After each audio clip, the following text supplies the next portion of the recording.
Just the other day, Kodak was a penny stock trading at just $2, and then over the last 48 hours, it's gained 1,500%. So in this video, I'm going to be doing an analysis of Kodak stock to help you determine whether or not you should buy into the hype. Are you ready? Let's get into it.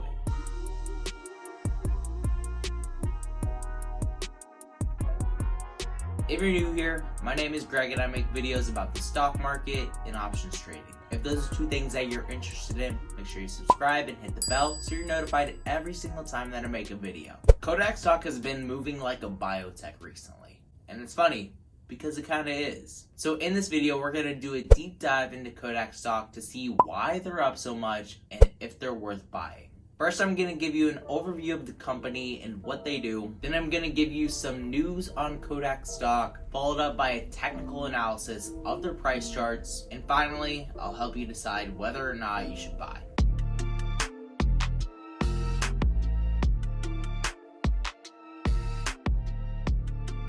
Kodak is best known for their cameras, and their camera business actually went bankrupt back in 2012.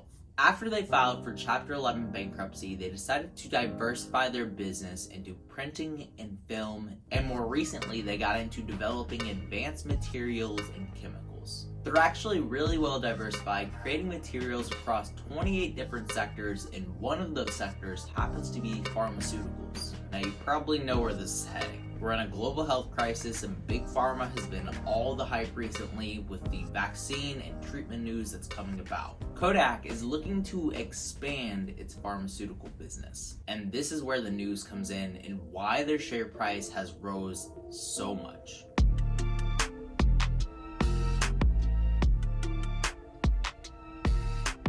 Kodak asked for a $765 million loan from the government to create its pharmaceutical business. To put this into perspective, Kodak only has a market cap of $1.5 billion.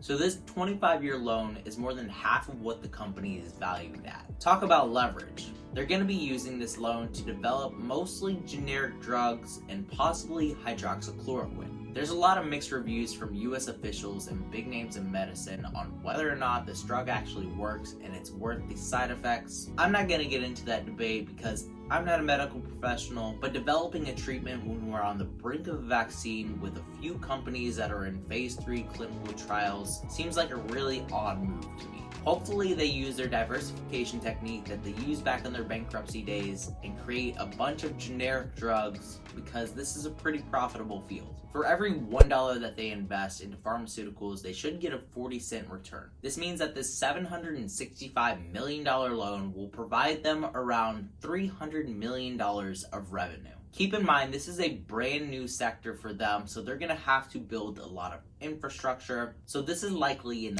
overestimate. We also have no idea how quickly they'll burn through this $765 million. Regardless, Robinhood traders are loving this stock, and yesterday alone, it was up 350% almost. So we're going to take a look at their price charts to see whether or not they're overvalued.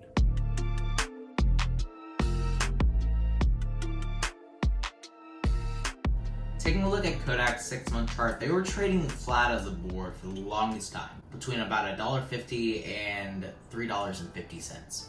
And then, over the last 2 days, if we look at their 5-day and 5-minute chart, they've soared up to a peak of 2,400%.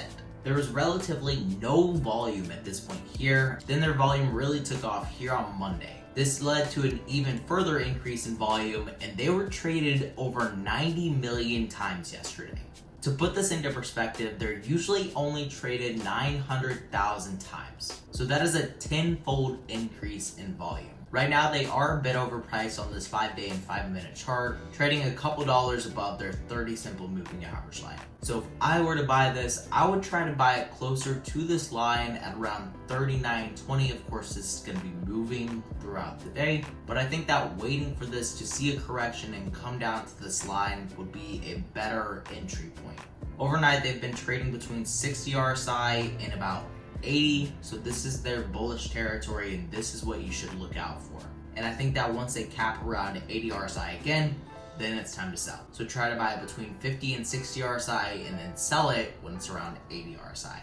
This is purely going to be a momentum play. So if there's not as much volume, you shouldn't be trading the stock. This isn't a buy and hold kind of company. Remember, they went bankrupt back in 2012, and now they're taking out a loan that's worth more than half of their company. I do think that there's still some room for upside. Currently, they're trading at $42.75 and they're climbing right now. I'm not sure if they'll be able to break the $60 high that they made yesterday, but it's completely possible if there's enough volume. If we take a closer look, the MACD lines are still headed up, so this is a bullish sign. The RSI has been trending up, so this is a bullish sign. So all signs look like they're pointing up for Kodak this morning. I would expect their share price to surge past $46, and then if they pass that, then they'll break 60. Keep in mind, with these large moves, circuit breakers are going off left and right for the stock. You can see that there's a lot of gaps in this point in the chart. That's because their stock got halted 15 times yesterday. So just be aware, it's going to be a lot harder to get in and out of this stock with all the circuit breakers that they're experiencing. So that wraps up the price analysis of Kodak. And I would say right now that they're a bit overpriced and they could come down just a little bit more. You can buy this around $38 or so and ride the wave up again, possibly to $48, if not $60. If you want to keep up with what investments I'm making on a day-to-day basis, I post all of my trades over on my Discord. So with all that said, guys, remember to stay positive, stay green. I'll catch you in the next one. Bye, guys.